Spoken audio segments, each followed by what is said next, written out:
les amateurs d'extraordinaire et d'imprévu, à toutes celles et à tous ceux qui lisent le journal aussi pour y trouver des histoires, Pierre Véry et Maurice Renaud présentent Faits divers, une émission réalisée par Pierre Billard.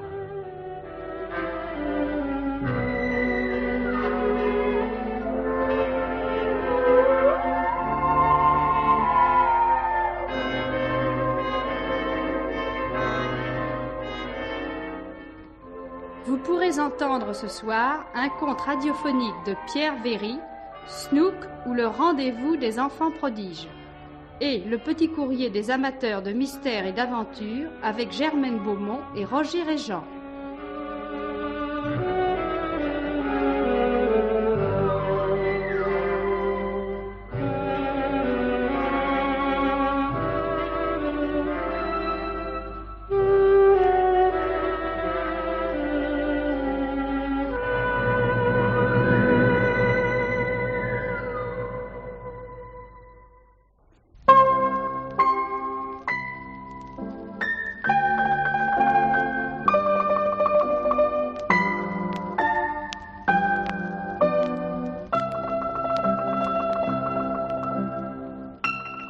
Jean-Marie Amato et Rosie Vart, Guy Pierrot, Christiane Lasquin, Henri Virlogeux et Geneviève Morel, dans un conte radiophonique de Pierre Véry, Snook ou le rendez-vous des enfants prodiges.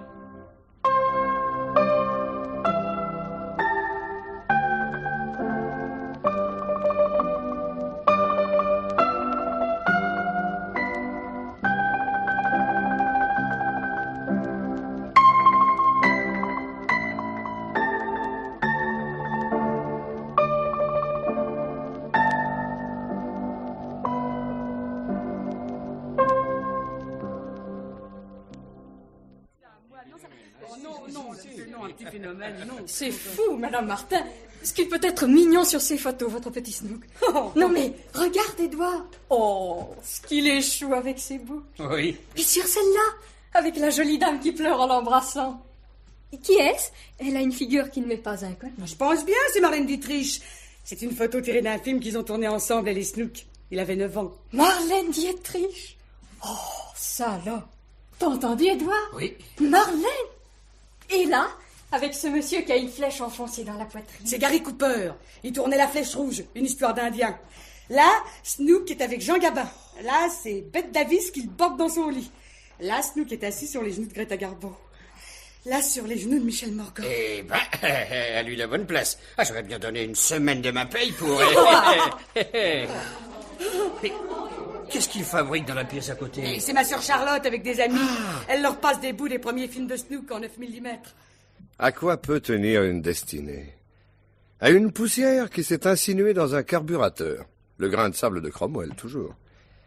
Il y avait 10 ans, un impresario originaire des Carpates, immobilisé par une panne d'arrivée d'essence dans une rue d'Aubervilliers, avait remarqué l'enfant prodige qui jouait aux billes dans le caniveau.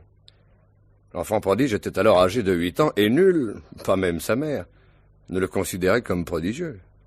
Il était drôle dans la mesure où il n'y tâchait pas, malicieux sans malice, tendre sans calcul, menteur sans excès, beau comme l'est tout enfant bien portant, et sale, mon Dieu, merveilleusement sale. L'impresario avait le nez creux. Il l'avait embarqué pour Hollywood. Les parents pleuraient d'un œil et riaient de l'autre. Lancé à l'américaine, notre petit bougre était très vite devenu sur la surface de la planète aussi connu qu'un produit pharmaceutique ou alimentaire, une marque de dentifrice ou de cornichon, par exemple. Sur l'écran de tous les cinémas du globe, sa silhouette de gamin sensible et rieur avait fait naître un pleur amusé au coin de l'œil des épouses de banquiers, aussi bien que des employés d'Uniprix ou des demoiselles de mœurs légères. Il attendrissait jusqu'aux généraux, c'est tout dire. Il s'appelait Joseph Martin, comme tout le monde. Hollywood l'avait baptisé Snook. Sur les affiches, dans tous les magazines, ce surnom en lettres grosses comme ça. Snook, Snook, Snook. Il suffisait de cette syllabe pour drainer vers les salles des centaines de milliers de spectateurs. 10 années s'étaient écoulées. Et maintenant, l'enfant prodige revenait à la maison. À la maison, où l'attendait son brave homme de père, Antoine Martin, ajusteur mécanicien, sa brave femme de mère, Henriette Martin, repasseuse en lingerie fine, et tout un petit peuple d'autres braves gens, voisins et amis du ménage, que l'on avait conviés pour cette émouvante circonstance. Dites donc, sans indiscrétion, Madame Martin, qu'est-ce qui doit vous rapporter votre petit phénomène, hein? 400 francs le dollar. De quoi vous acheter une demi-douzaine de châteaux sur la Loire. Écoutez, placé à la banque, là-bas, à Hollywood. Il est mineur, on n'a pas le droit d'y toucher. Et en attendant, on a des frais, rien que le téléphone. Tenez. Hein, on a été obligé de le faire installer, forcément. Oui. C'est mal. Ce sont ces bagages qui sont déjà arrivés? Non, elles sont pleines de découpures de journaux que j'ai conservées, où on parle de lui dans toutes les langues, avec sa photo toujours. Ça va lui faire plaisir de revoir tout ça, ce petit. À propos, ça lui fait quel âge maintenant? Oh, vous savez, les enfants, ça n'a pas d'âge. Dire qu'il y a 6 ans que je l'ai pas vu. Et il arrive par avion, naturellement. Bon, je pense. Mais son télégramme ne précise pas. Antoine, mon mari, a été l'attendre à Orly, et moi, je suis restée ici. Des fois qu'il arriverait par le bateau. Ah, puis, entre nous, je me connais. En le voyant, je vais me mettre à pleurer comme une madeleine. Oh, Madame Martin, voyons. Oh, si. Alors devant ces messieurs les journalistes, les photographes et les actualités, la télévision, tout ça, je serais risible. Ça lui ferait du tort. Mais au contraire, Oh. ce serait de première pour sa publicité. Oh, moi, tout ce que je demande, c'est de l'embrasser de toutes mes forces, mon petit Joseph. Enfin, je veux dire Snook, quoi. 7 heures. L'avion devait se poser à 6 heures. Oh, mon Dieu, c'est lui. C'est lui, on aurait dit que je le sentais. Charlotte! Oui. Charlotte, le voilà, venez vite! Il arrive! Oh oui! Voilà! Oui. Qu'est-ce que je vous disais, ça y est? Oui. Ça y est, je commence à pleurer, Oui, là, bon, ça y est. voyons. Je viens! Et ça, Antoine? Et Joseph? Snook était pas dans l'avion. Qu'est-ce que ça veut dire? Ah bah ça veut dire qu'il l'a raté, quoi, ou qu'il a pris le bateau. Oh, c'est sûrement ça. Joseph a toujours adoré les bateaux. Pas Joseph, Henriette. Il n'y a plus de Joseph. Il n'y a que Snook. Ah bah, pour moi, ce sera toujours Joseph. Oui, d'accord, mais pas devant le monde. Je te l'ai déjà dit 100 fois, alors. À ce coup-là, c'est Joseph.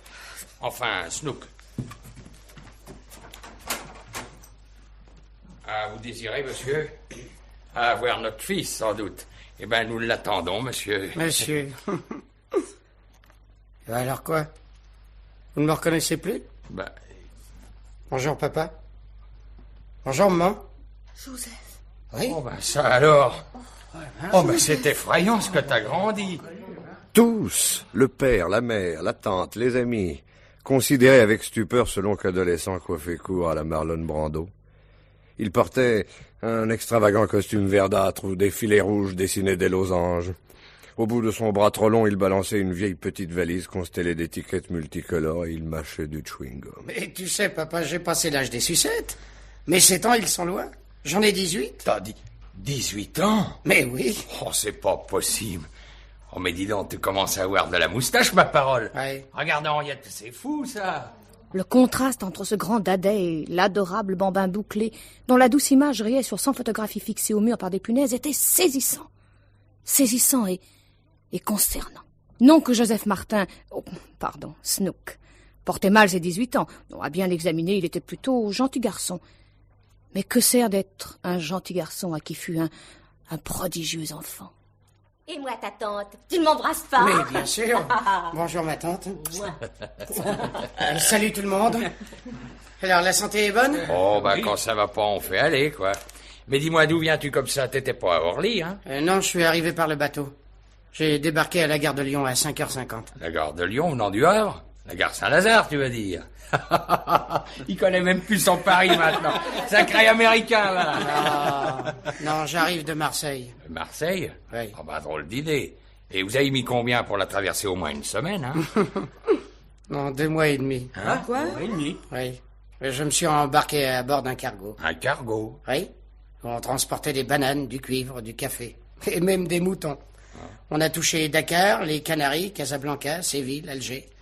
Ben, c'est d'Alger que je vous ai télégraphié. Tiens, on n'a pas fait attention. Non. Eh ben, tu as fait un joli voyage? Vous êtes amusants, vous les artistes, tous plus bohèmes les uns que les autres. Ah, ça y est, moi je comprends. Tu t'es enrhumé sur ton bateau, hein? Aussi, je me disais, il a une drôle de voix. Oui. Et un peu enroué, oui. Ah, il devait pas y avoir beaucoup de passagers sur ce cargo. Non, pas un seul. Oh, bah, tout de même, il y avait toi. Non, même pas. J'étais garçon de cuisine. Garçon de cuisine? Oui. Ah, il est farceur. Tu te prépares à tourner un rôle dans un film de bateau, toi, c'est ça, hein? Non, c'est ça. Mais non, papa. Comment je non? Alors. Ah, bah non, bah. Allez, fais pas de cachotterie. D'abord, moi, j'ai lu quelque chose là-dessus dans le journal. Mais oui, ces producteurs veulent garder ça secret pour faire un grand coup de tam-tam, quoi. Bah oui, un coup de publicité, comme ils disent. Mais à nous, tu peux le dire. Il y a rien que des amis ici, alors on sera discret. Vas-y, allez. Oui. Bah, voyons, dis donc, c'est pour quelle maison, ce film? À vrai dire... Eh ben, c'est pour la Warner. Je te dis que je le sais, moi, Snook. Ah bon? Bon, bah alors, si tu le sais... Eh ben oui, c'est pour la Warner. Ah oui. Vous aurez qui comme partenaire? Marilyn Monroe, Orson Welles et Marlon Brando. Oh là là, dis donc. Voilà, c'est l'histoire d'une révolte à bord. Un équipage qui devient pirate, là-bas dans les îles du côté de Tahiti. Vous aurez une tempête à tout casser, d'après ce que j'ai lu. Hein? Non, bah, mieux que ça, papa. La bombe atomique. Le nuage radioactif. Ça, c'est formidable. dis donc, non, C'est pas dangereux? Non, ce sera pas une vraie bombe atomique. Ah bon? Alors voilà, pour finir, je sauve la situation. Oui. Je mets les pirates à fond de cale et j'épouse une japonaise. Une japonaise, dis Oui. Ce sera une super production en couleur et en cinémascope. Ouais. Le film va coûter 2 milliards. 2 milliards. Ouais. Et on commence dans un mois. Alors, je compte me reposer un brin avant. Eh oui, un petit moment de tranquillité entre papa et maman, quoi. Et ben voilà. On a les interviews, les réceptions, les cocktails, les galas, les banquets, les discours, Ça peut tout être ça. merveilleux. Oui, mais il y aura un temps. Ah oui. Alors, c'est pas pour vous chasser, les amis, mais enfin, j'ai l'impression qu'un gentil petit dîner et puis un grand dodo... Vous nous excusez au moins. Ben oui, bien sûr, il faut qu'il se repose, ce petit. Allez, à demain, bonne nuit. Eh ben, bonsoir. À voilà. demain à tous. Et merci d'être venus. Oh, Dites, pas, au contraire. monsieur Snook, Oui. j'ai ma petite Catherine. Non, vous ne la connaissez pas. Elle va juste attraper ses 7 ans. Je crois bien qu'elle a un don, elle aussi. Elle a une façon de vous débiter des poésies. Ah, faut l'entendre. Elle est impayable. Si ça ne vous ennuyait pas trop, je vous l'amènerai. Oui. Elle vous réciterait une fable de La Fontaine ou n'importe. Vous nous direz si, d'après vous, on doit la pousser là-dedans. Vous lui donneriez des petits conseils. Hein? Oh, mais avec plaisir. Oh, vous êtes trop gentil. Tu vois, je te disais qu'il arriverait. Allez, au revoir. Hein. Joseph, Oui, pas. je t'écoute. Pardon? Ah, ça va, tu me comprends, explique-toi.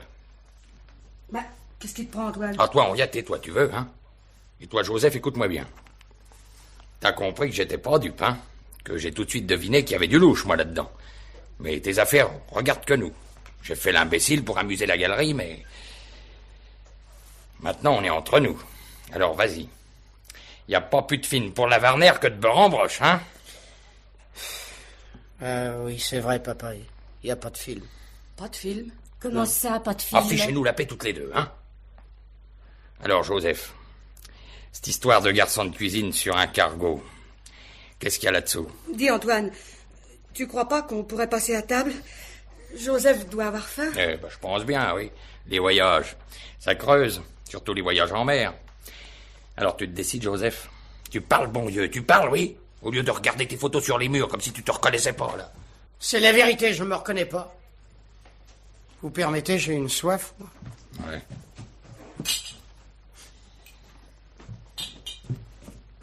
Tiens, mon petit. Merci, Ouais. maman. Garçon de cuisine sur un cargo, non mais sans blague. La vérité, c'est que t'as fait des sottises là-bas. Hein? Des dettes? T'as de l'argent à l'appel.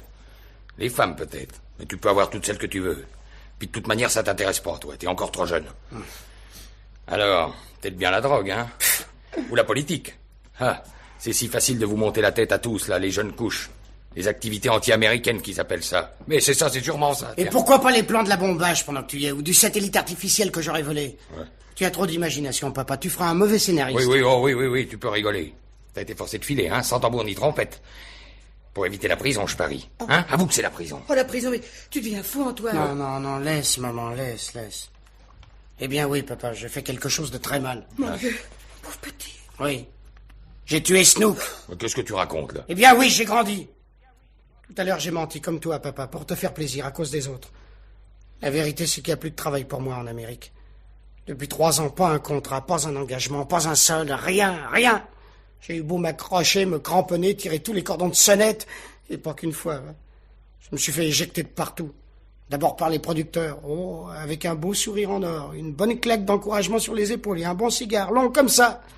Et puis par les secrétaires, et puis par les plantons, et puis par les domestiques. Là-bas, vous savez, on ne fait pas de sentiments. Business is business, et time is money. On vous presse comme un citron jusqu'à la dernière goutte de jus, et quand on vous a bien vidé à fond, que vous n'avez plus que la peau et les pépins, que vous êtes sec comme un vieux crouton, allez, hop, à la poubelle. Oh non, pardon. Au vide ordure. Ils sont modernes là-bas. Vidé? Eh oui. Plus de travail dans aucune production, aucun studio. Même pas les seconds rôles. Même pas la figuration intelligente. Ça n'aurait pas été digne de moi. Mauvais pour mon standing, qui me disait. Rien, je vous dis, rien, zéro, néant. Mais comment est-ce possible, toi qui avais tant de succès? Mais je te l'ai dit, ma petite maman, j'ai grandi. Oh, il a la fièvre. C'est ce voyage, bien sûr. Mais voyons, mais regardez mes photos, vous n'êtes pas aveugle, non? Regardez-moi à 7 ans, à 10 ans, à 12. Même à 14 ans, ça allait encore. Et regardez-moi maintenant. J'ai 18 ans. Toi-même, papa, ça a été ton premier mot quand tu m'as vu. Tu m'as dit, c'est effrayant ce que tu as grandi. Oui, effrayant, c'est le mot. Tout le monde n'a pas la chance d'être un nain. Je suis né normal, moi, fait pour grandir. Tu as dit aussi, ma parole, mais t'as de la moustache? Eh ben oui, il me pousse du poil. Est-ce que c'est ma faute à moi? Oh, faut être juste, ils se sont donné du mal là-bas. Ils se sont décarcassés, les scénaristes. Ils se sont creusés le ciboulot pour me rajeunir, pour me prolonger, pour m'inventer des rôles possibles, même quand ça n'était plus croyable. Mais j'arrivais à les tenir qu'à force de tricherie, de maquillage, de trucage de costumes et de chaussures. Ils ont fait des miracles, oui. Mais l'œil de la caméra, ça pardonne pas, ça. Puis, il est arrivé un moment où il n'a plus suffi de me raser les mollets et les cuisses pour qu'il apparaisse des mollets et des cuisses de 13 ans. Oh, mais quoi? Mais ils avaient qu'à te donner des rôles de ton âge. Mais ça n'aurait intéressé personne, papa. Ce que le monde entier réclamait, c'était Snook. Snook, l'adorable bambin bouclé. Ce sale monde qui est là sur toutes ces photos. Snook. Snook avec son air de se foutre de ma gueule. Et sans compter ma voix, ma sacrée voix qui s'était mise à muer. Tout à l'heure, t'as cru que j'étais enroué. Eh bien non, je suis pas enroué, papa. Ma voix mue, c'est tout. Je suis pas le premier à qui ça arrive, non? Puis c'est commode de lancer des mots d'enfant d'une voix d'homme. Essaye un peu, papa, pour voir, et tu comprendras. Oui, je commence à comprendre. Le drame de la vieille coquette qui s'obstine à jouer les Agnès. Et encore. Elle a pu, la vieille coquette, tenir le coup un demi-siècle sur une scène devant les feux de la rampe. Mais les enfants prodiges passent comme des fleurs. Rien qui se fane plus vite. 10 ans, c'est le bel âge. Vous êtes une affaire du tonnerre, un gosse en diamant. À 12 ans, vous êtes déjà mûr. À 16 ans, vous voilà centenaire. Vous n'êtes plus qu'une catastrophe. Pourtant, Joseph, avec ton talent... Oh, ma petite maman.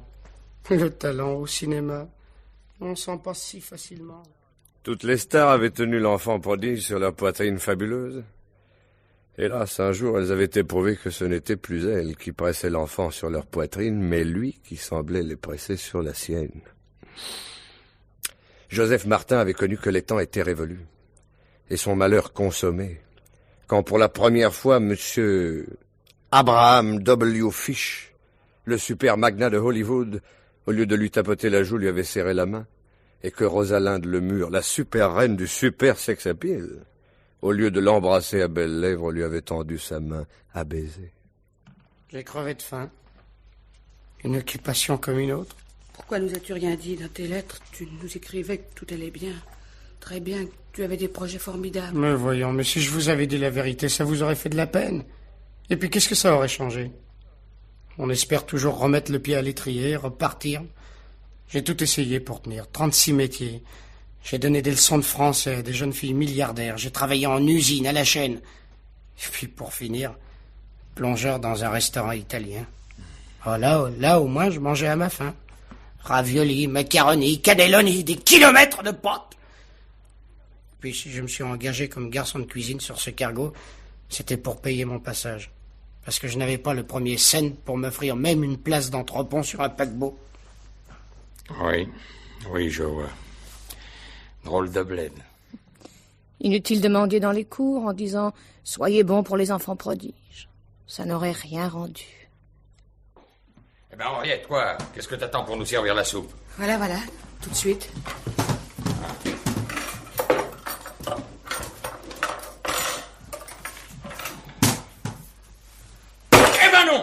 comprends pas. Plus de travail, d'accord. Mais plus d'argent, quoi? T'as un manager, non? Mais mon contrat avec lui est expiré, papa. Il n'a pas voulu le renouveler. Oui, mais enfin, l'argent, quoi, ton argent. Tant de millions que t'as gagné qui dorment là-bas dans des coffres forts. J'ai pas un sou. Hein? Ah, écoute, Joseph, hein? Fais bien attention à ce que tu dis. Non, papa, il me revient pas un sou, tu comprends? Mon manager me l'a dit, registre en main. Et tu sais, pour ce qui est de la comptabilité, il est champion. Non, mais dis donc, mais c'est une canaille, ce gars-là, c'est un voleur. Un escroc, mais je vais le faire foutre en tôle, moi. Je vais lui expédier un de ses télégrammes, T'en fatigue pas, papa. Son associé est à Paris, avenue des Champs-Élysées, tu peux téléphoner. Snook avait dit vrai.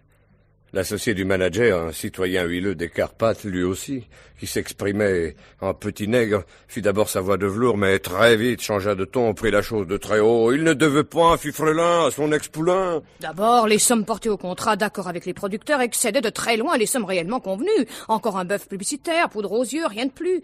Et les 4 dernières années avaient été désastreuses. Rentrées nulles, dépenses folles, la publicité, 1000 démarches, etc., etc., etc. 4 ans, il nous a fallu faire vivre Snook. Le loger dans grands hôtels pour standing, costumes chez meilleurs tailleurs, et nourriture, automobile, chauffeur, et cocktail, réception, le grand jeu, quoi. Sans parler argent avancé à Snook. Nous y sommes de notre poche, monsieur Martin. Nous serions en droit de vous réclamer indemnité. Si vous voulez faire procès, faites procès. Notre comptabilité répondra. Et cette flèche empoisonnée pour conclure. Vous êtes tous pareils, les parents. Voudriez qu'on enferme le soir vos enfants dans coffre-fort, bien bas, pour empêcher eux de grandir. Ah là là là là. Antoine avait raccroché avec accablement. Qu'est-ce qu'on va faire maintenant? J'ai pas l'intention d'abandonner. J'aime trop mon métier. Puis on est en France, ici, chez nous. Je vais faire le tour des studios, voir les producteurs, les directeurs de production, les metteurs en scène, enfin, tous ceux avec qui j'ai tourné. C'est pas possible qu'il n'y en ait pas un qui me donne ma chance. Une chance. Une seule, et vous verrez. Et ce fut la course au contrat, même pas, au cachet. On le vit sur tous les plateaux. Quand il se nommait, c'était la même stupeur. Snook. Oh, par exemple. Je ne t'aurais jamais reconnu. Et toujours la même phrase, involontairement cruelle. C'est fou ce que tu as grandi. Journée déprimante. Rien. Nulle part. Ah si, pourtant. Un directeur compatissant offrit à Snook de faire du doublage. Du doublage? Demeurer invisible et prêter à un autre sa voix? Qui n'était même plus la voix de Snook. Non, il refusa. Le soir, il rentrait, épuisé. Parfois, dans la rue, il lui prenait des envies folles d'apostropher les passants. « Je suis Snook, Snook, que vous avez vu dans tel film et dans tel film. » Il y aurait ri au nez. Il n'y avait plus de Snook. Il n'y avait plus que Joseph Martin, c'est-à-dire rien.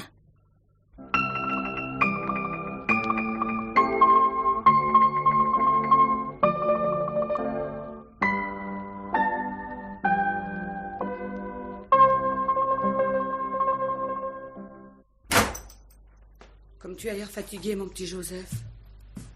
Toujours rien de nouveau? Non, rien, maman.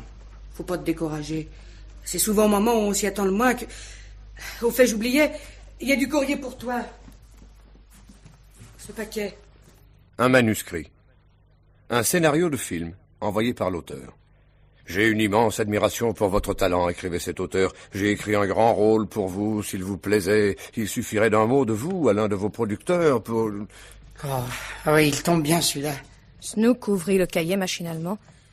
C'était un rôle pour un garçon de 13 ans. Joseph regardait avec haine sur les murs le visage de l'enfant qu'il avait été. Ces photos, toutes ces photos qui ont l'air de me narguer. Et c'est ma faute à moi. Pourquoi est-ce que vous avez fait de moi un monstre? Hein? Parce que c'est vous. Oui, c'est vous. Oh, Joseph. Mais oui, parfaitement. Vous avez fait de moi un monstre, un phénomène de baraque foraine. J'étais comme les autres, moi. J'étais un gosse comme les autres et rien de plus. Oh, calme-toi, mon petit, on croyait agir pour ton bien. Écoute, maman, c'est à devenir enragé. Ces photos, toutes ces photos, je veux plus les voir, tu entends? Si tu les enlèves pas, je vais les déchirer, moi. J'en peux plus, tu comprends? J'en peux plus, j'en ai assez. Non, Joseph, non. Oh, je te demande pardon, maman. Je te demande pardon, mais c'est trop injuste à la fin. Ton père, déjà.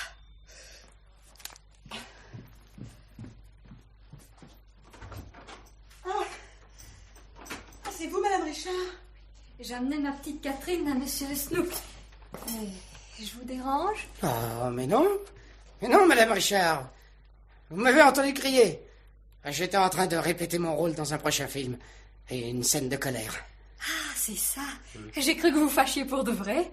Vous jouez drôlement bien la comédie. Oh, c'est le métier, Madame Richard. Un drôle de métier, dans le fond. Oui.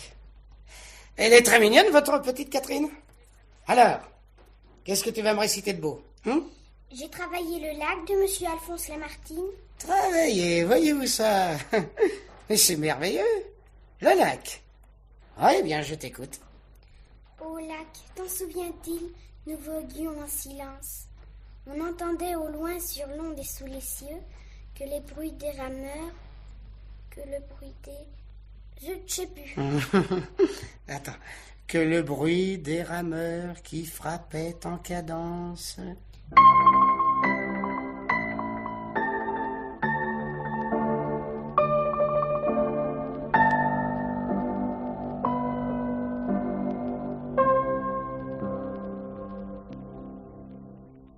Snook se présentait partout, même dans les cours d'art dramatique où il avait pris des leçons jadis.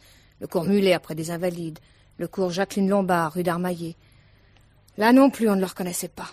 Là aussi, il entendait la même phrase. « Comme tu as grandi. » En redescendant de chez Jacqueline Lombard, il croisa dans l'escalier une toute jeune fille, très jolie, très charmante. Sur la marche supérieure, elle s'arrêta. Pardon, monsieur.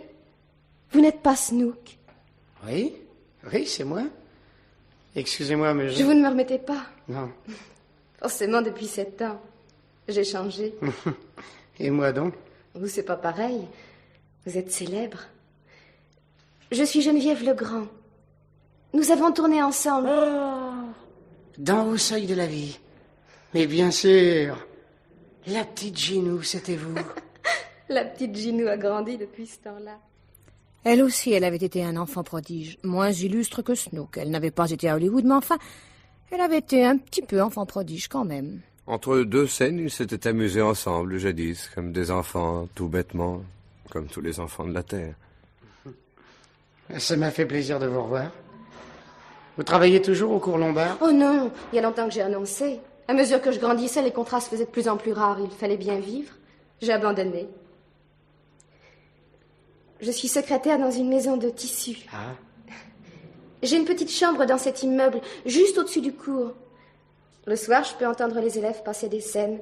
Hermione, Antigone, Jean de la Lune, Marivaux, Musset. C'est amusant. Un peu triste, non? Je me suis fait une raison. Mais parlez-moi de vous, Snook, de vos projets. Hollywood, ça doit être fabuleux. Oh, surtout de loin. Enfin, je prépare une super production en couleur, en cinémascope. C'est magnifique. J'aurais été heureuse de vous revoir, de bavarder avec vous. Vous avez tellement à faire.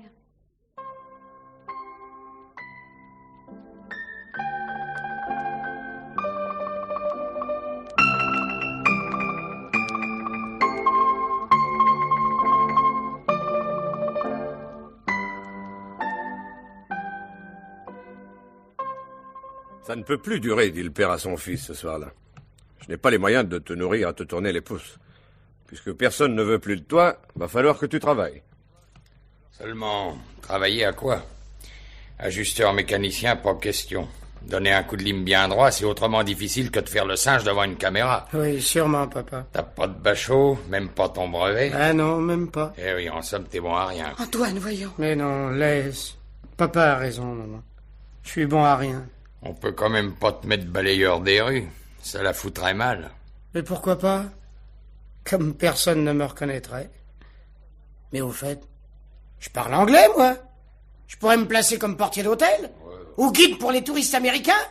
Ladies and gentlemen, the Gay Paris, petite femme, French cancan, folie berger, Paris by night. Joseph, mon petit Joseph. Où vas-tu, Joseph? C'est mal, Antoine. Tu lui as fait de la peine.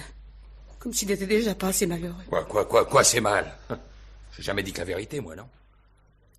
Au café du coin, Snook remâchait son écœurement. On rencontre toutes sortes de gens devant un zinc, des braves types, des pauvres types. Et de sales types. Un garçon d'une 20aine d'années vint s'asseoir près de Snook. Il le connaissait bien, lui aussi était un enfant du quartier, un nommé Étienne. Pas prodigieux pour un sou, celui-là. Tout au plus, ce qu'il avait de prodigieux, c'était sa paresse. Ça n'empêche pas les besoins d'argent. Bien au contraire. Oh, ses ambitions étaient modestes. Il ne rêvait pas de cambrioler la Banque de France, non. Un petit cassement de fils de famille, bien pépère. Étienne avait repéré dans le quartier des Ternes une veuve, patronne de café. Le soir, vers 11h, elle montait, seule, à son logement, par un escalier mal éclairé au fond de la cour avec la caisse de la journée. Une vieille bonne femme qui ne tenait pas en l'air. Facile à endormir d'un coup de poing. Un jeu d'enfant, seulement. Il fallait être deux. Un pour faire le coup et l'autre pour faire le guet. Ce soir-là, Snook se laissa aller à raconter à Étienne ce qu'il avait sur le cœur, son dégoût de tout. Alors là, Snook, tu me la coupes, mon vieux. Moi qui me figurais... Oh, c'est moche, mon gros vieux. Dis donc, puisque t'en es là, je pourrais te faire une proposition. Écoute, j'ai confiance. Si ma combine n'intéresse pas, tu me donnes ta parole de la boucler, hein? Ça sera comme si j'avais rien dit, d'accord? D'accord. Allez, amène-toi, on sera mieux dehors pour causer. Snook, bien entendu, déclina la proposition. Réfléchis. Je te passerai un coup de fil demain. Si des fois tu changeais d'avis, hein. En tout cas, pas un mot, hein. Je t'ai rien dit. Non, sois tranquille. Le lendemain matin, sonnerie du téléphone.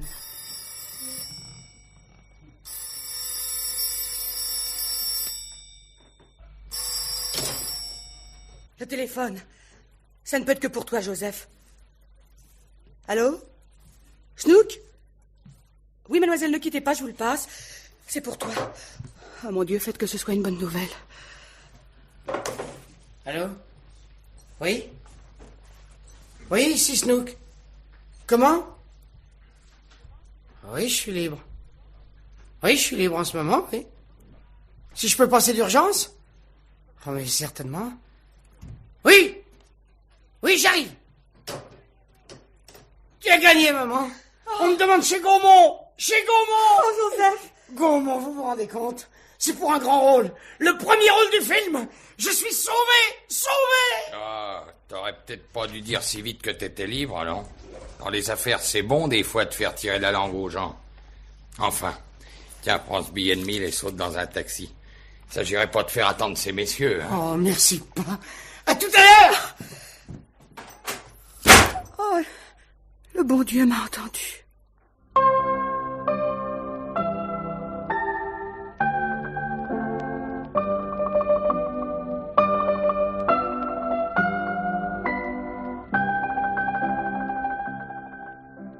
Lorsque Snook entra dans le bureau de la secrétaire, elle eut une expression de saisissement. Et il en fut de même pour le producteur quand il aperçut Snook. Snook? Ah, diable! Bonjour, ami, bonjour, comment on va? En grande forme? Bravo! Malheureusement, c'est que... Enfin, diable, je suis navré. Mais pourquoi? Mais c'est que...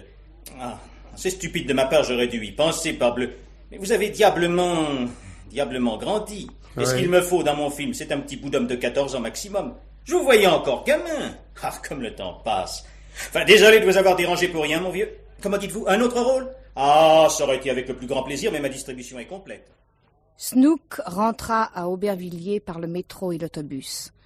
À déjeuner, Étienne téléphona comme convenu, et Snook répondit... J'ai réfléchi.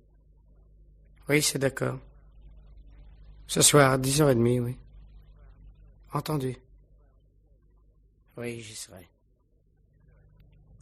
À 10h30, Étienne et Snook se retrouvaient avenue des Ternes. Le bistrot était désert. La patronne faisait sa caisse. À 11h, elle ferma boutique, mit sous son bras une boîte à biscuits où elle avait rangé sa recette. Elle passa dans la cour et s'engagea dans l'escalier sombre. Elle montait lentement car elle boitait. Et elle était asthmatique. Sur le palier du premier, Étienne l'attendait. Dans l'avenue, Snook faisait le guet.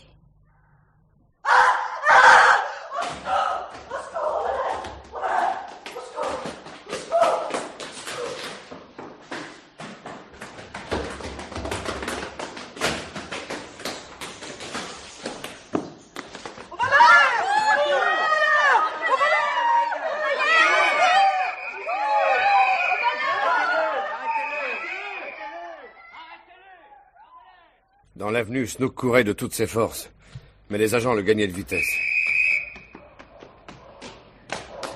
Nulle part le moindre refuge, il était perdu. Soudain, cette inspiration, Geneviève Legrand. Rue d'Armaillé, dans l'immeuble du Cours Lombard, au 6e. La petite Ginou, elle aurait pitié. Elle ne lui refuserait pas asile. Qui est là? Snook! C'est Snook, Geneviève! Snook? Mais que se passe-t-il? Des agents, on me poursuit. J'ai pensé que vous pourriez... Entrez vite. Merci, Geneviève. J'ai tué personne, vous savez. Ils ont dû me voir entrer dans l'immeuble. Je me sauve, Geneviève. Je veux pas que vous... Non, bougez pas. Je les entends. Ils viennent. Cachez-vous là, vite. Qu'est-ce que c'est? Police. Police? Ce n'est pas à vous qu'on en a, mademoiselle. On recherche un seul petit voleur qui s'est planqué dans cet immeuble. Enfin, on croit, on n'est pas sûr. Vous n'avez vu personne? Personne? Rien entendu? Rien. Vous permettez que je jette un œil sur votre fenêtre? Des fois que ce voyou se baladerait sur les toits. Je vous en prie. Où se tait? N'as-tu pas peur? De quoi aurais-je peur? De vous ou de la nuit? Pourquoi pas de moi? Je suis jeune, tu es belle, et nous sommes seuls. Eh bien, quel mal y a-t-il à cela? C'est vrai, il n'y a aucun mal. Qu'est-ce que c'est que ça? Des élèves d'un cours dramatique qui apprennent une pièce d'Alfred de Musset. Il ne faut jurer de rien. Vous voyez, j'écoute le théâtre de ma chambre, sans payer. Alors, bonsoir, mademoiselle. Le zigoto a dû entrer dans l'immeuble à côté. Fermez bien votre porte à clé. Ils sont partis, Snook.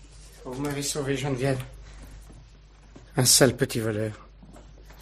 Oui, c'est la vérité. J'ai essayé de voler, j'ai pas réussi, même pas ça. Écoutez-moi, Ginou. Non, Snook. Non. Ne dites rien. Mais si, il faut que vous sachiez. Il lui avoua tout. Elle était celle qui pouvait au monde le mieux le comprendre. Il s'était laissé tomber sur le bord du lit. Elle se tenait debout devant lui, immobile. Immobile. Elle ne l'interrompit pas une seule fois. Elle avait envie de pleurer. Elle lui souriait doucement.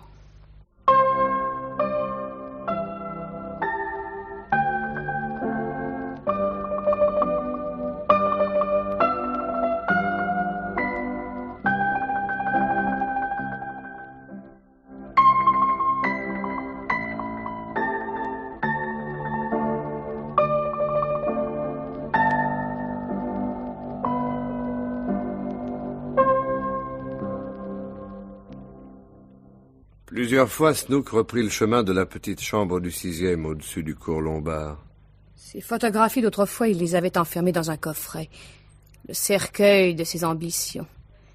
Il avait renoncé à l'espoir.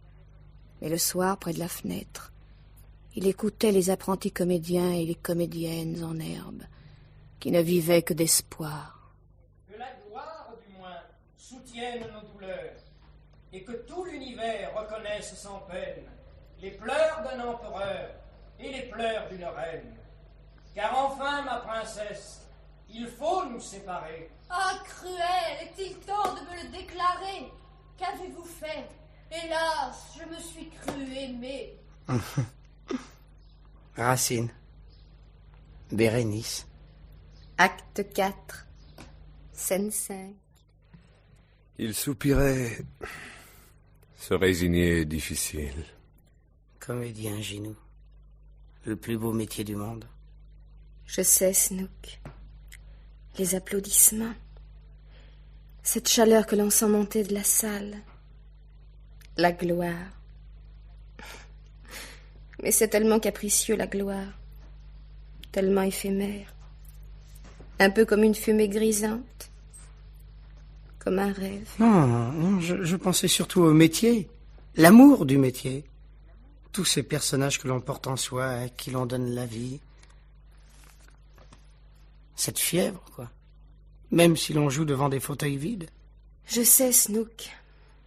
Et si je vous disais que j'ai renoncé sans crève-cœur, ce ne serait pas vrai. Mais toujours jouer la comédie, n'être jamais soi-même à force d'être celui-ci et celui-là, et puis cet autre. Entrer dans la peau d'un rôle pour en sortir le lendemain, et entrer dans un autre. Changer sans arrêt d'âme et de visage, comme on change de par-dessus ou de toilette. Ce mensonge perpétuel. Mais nous ne mentons pas, Ginou. Jouer la comédie, c'est notre façon à nous, comédiens, d'être vraiment sincères. Sur la scène, nous sommes sincères. Nous nous dépassons pour donner plus, même, que ce que nous sommes, que ce que nous avons. Oh non, Ginou, ne dites pas que nous mentons. C'est vrai, nous ne mentons pas, mais nous nous perdons. À n'être jamais soi-même pour être tout le monde, on finit par n'être plus personne. Est-ce vraiment le bonheur?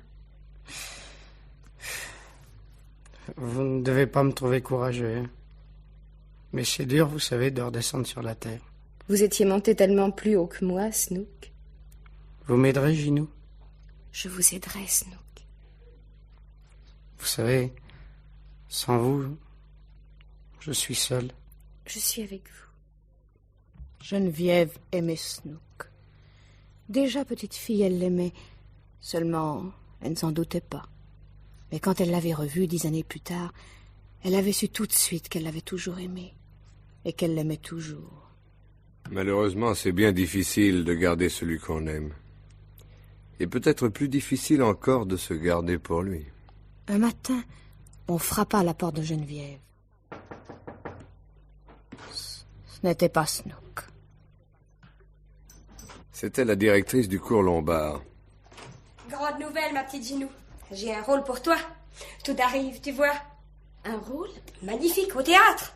On m'a demandé une jeune première, j'ai parlé de toi. C'est d'accord, tu as rendez-vous cet après-midi. Tu vas être lancé, et pour de bon cette fois. Eh bien, tu ne m'embrasses pas?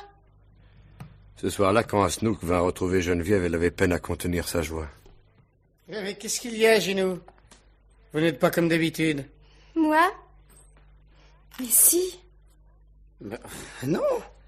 Je vous sens toute joyeuse, toute légère. C'est vrai, Snook. Je suis heureuse. Très heureuse. Du nouveau? Non. Rien, absolument rien. C'est parce que vous êtes là, voilà tout. Geneviève était heureuse parce qu'elle avait refusé l'offre de la directrice du cours Lombard. Cet engagement miraculeux, si longtemps souhaité, et qu'elle avait depuis si longtemps cessé d'espérer, elle avait eu le courage de le refuser.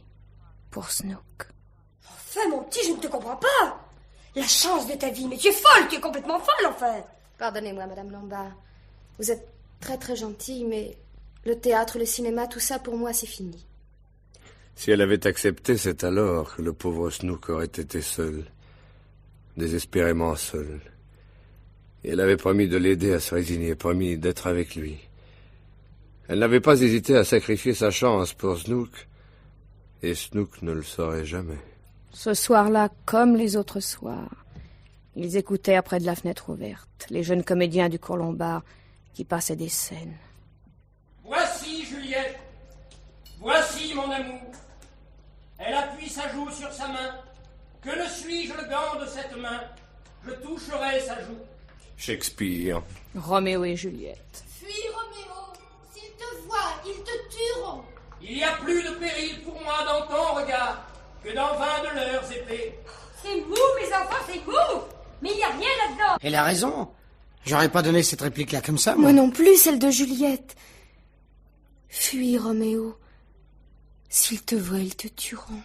Il y a plus de péril pour moi dans ton regard que dans 20 de leurs épées. C'est ça, oui, comme ça. Je ne voudrais pour rien au monde qu'ils te voient ici. Mon doux ami. J'ai le manteau de la nuit pour me soustraire à leur vue. D'ailleurs, si tu ne m'aimes pas, j'aime mieux voir ma vie finir par leur haine que ma mort différer sans ton amour. Gentil Roméo, je t'ai donné mon amour avant que tu l'aies demandé. Et pourtant, je voudrais qu'il fût encore à donner. Quoi? Voudrais-tu me le retirer? Non. Mais te le donner à nouveau. Eh oui, cela se termine toujours ainsi, par des mots d'amour, que ce soit des mots de tous les jours, des mots de tout le monde, ou des phrases écrites par Shakespeare. Je te suivrai, mon Seigneur, jusqu'au bout du monde. Et maintenant pars, Roméo. S'il te voyait, il te tuerait. Il est presque jour. Entends le chant de l'alouette. C'était à la fois l'adieu au théâtre de Geneviève et de Joseph et leur déclaration d'amour. Partir, le jour n'est pas proche encore, ce n'était pas l'alouette, mais le rossignol. Toutes les nuits, il chante sur le grenadier. Là-bas, crois-moi, mon amour, c'était le rossignol. C'était l'alouette, la messagère du matin. C'est le jour, fuis, Roméo. Oh, maintenant pas. Partir et vivre? Non, je préfère rester près de toi et mourir. Ils avaient cessé de lancer les répliques. Ils se regardaient. L'image des deux enfants prodiges qu'ils avaient été reculés s'estompait dans le passé. Un peu comme sur les vieilles photographies de famille, toutes jaunies, les visages d'êtres chers qui ne sont plus. Ils se souriaient tendrement. Ils se contemplaient avec émerveillement.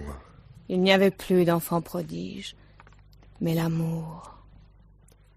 L'amour avait fait de chacun d'eux, aux yeux de l'autre, un adolescent prodige.